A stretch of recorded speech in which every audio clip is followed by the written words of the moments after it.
Primary সহকারী শিক্ষক নিয়োগ পরীক্ষার সার্কুলারে একটা শর্ত থাকে, সেটা হলো আপনার নিয়োগ হবে আপনার স্থায়ী ঠিকানায়, অর্থাৎ আপনার স্থায়ী ঠিকানা যে এলাকায়, ওই এলাকাতে আপনার নিয়োগ হবে।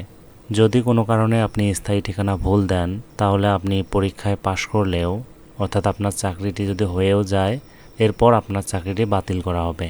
তো এই শর্তটি পূরণ করতে গিয়ে বিবাহিত মেয়েরা একটা বড় সমস্যায় পড়েন। সেটা হলো, যেহেতু তারা তাদের এনআইডি কার্ড বিয়ে হওয়ার পূর্বেই করে ফেলেন, তখন সেখানে তার স্থায়ী ঠিকানা দেওয়া থাকে বাবার বাসার ঠিকানা। কিন্তু বিয়ের পর সে তো তার স্বামীর বাসায় থাকে, তখন সেটা হলো তার স্থায়ী ঠিকানা।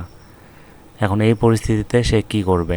এনআইডি কার্ডে বাবার বাসার ঠিকানা দেওয়া, কিন্তু সে মূলত তার স্বামীর বাসায় থাকে। তো এরকম পরিস্থিতিতে মেয়েরা আসলে কোনটা পূরণ করবে, স্থায়ী ঠিকানা, বাবার বাসার ঠিকানা নাকি স্বামীর বাসার ঠিকানা? অনেক মেয়েই কনফিউশনে ভোগেন। তারা ভাবেন যে এনআইডি কার্ডে যে ঠিকানাটা আছে সেটাই ব্যবহার করতে হবে, তা না হলে তাদের নিয়োগ বাতিল হয়ে যেতে পারে। এর ফলে তাদের বাবার বাসা তাদের স্বামীর বাসা থেকে দূরে হওয়ার পরেও তারা বাবার বাসার ঠিকানা ব্যবহার করে এবং চাকরি হওয়ার পর ওই এলাকাতে তাদের নিয়োগ দেওয়া হয়। ফলে তারা অনেক জটিলতায় পড়েন। তারা স্বামীর বাসা থেকে সেখানে যাওয়া আসা করতে পারেন না, বা অনেক প্রকার সমস্যার জটিলতা তৈরি হয়। তো এই সমস্যাটা সমাধান করার জন্য গত সার্কুলারে সরাসরি বলে দেওয়া হয়েছিল যে মেয়েরা চাইলে যে কোনো একটি ঠিকানা তার স্থায়ী ঠিকানা হিসেবে ব্যবহার করতে পারে।